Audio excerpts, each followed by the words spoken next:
All right, what's up out there, everyone? So I'm back to discuss with you about ChatGPT UI design flaw. I hate to call it that because it's not really a UI thing. It's just a flaw in their design. But I understand what happened now in their process.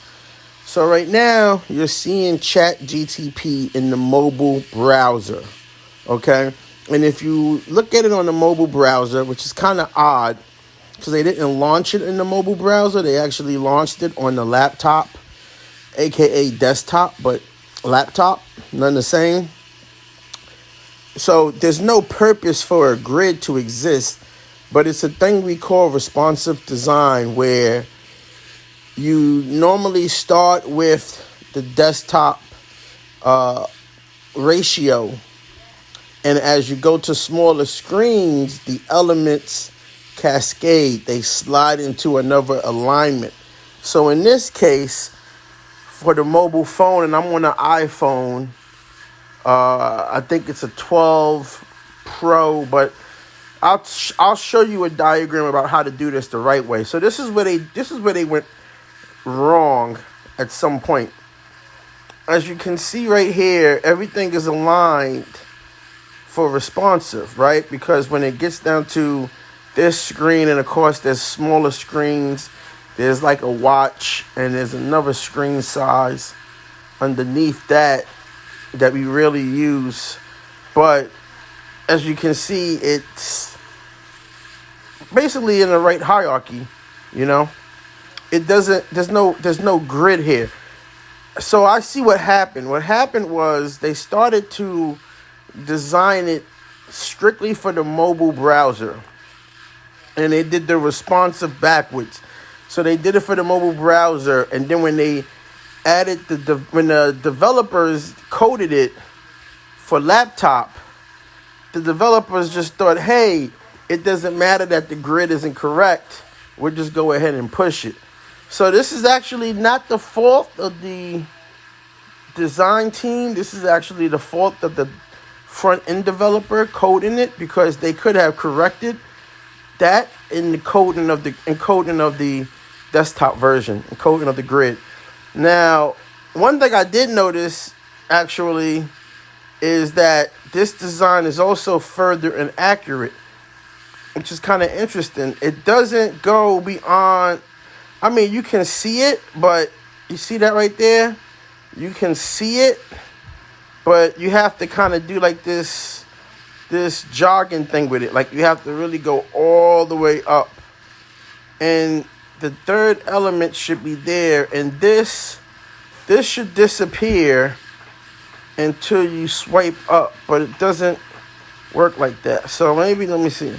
Yeah, so as you can see, it doesn't even show the third element right away. You have to really you have to really do this weird thing with it. That's wrong. That's wrong right there. See, that's really bad. So that's really bad. And all they had to do was, you see how up here where it says GTP 3.5 and then a toggle, and you see how it's above, it's what they call bring to front. It's above the background. That's all they had to do on the bottom, was something similar to that. And what that would do is that would let you see the third limitation. So because you can't see the third limitation, this is inaccurate. Like, you have to really do this, which is bad. So I just wanted to show you that even on the mobile browser, there's still a major disruption in what they designed. It's kind of difficult to explain, but I don't know if this part is really, I got to put this part to the front end team. The front end team really dropped the ball with this, because as you can see, it disappears, but nothing happens on the bottom. So, and I was just talking about that today, and I think I did a video a while ago about how, despite all the different ways and methods to place an input field, we always choose the bottom. And I don't know why. We always choose the bottom. It's a couple of other ways you could put an input field, and I don't know why we choose the bottom, but let me see what they got here. So, okay, so you hit the plus button. I don't know what that's supposed to do. And you hit the hamburger menu, and, it brings up all the stuff that you've done. And you click on new chat. And so when you click on new chat, nothing happens. See how messed up this is? I'm supposed to click on new chat, and it's supposed to take me to a field where I can type, but I can't see what I'm typing. So you can't really see what you're typing. So if I was to delete this and I click on new and I say hello, I can't see what I'm typing.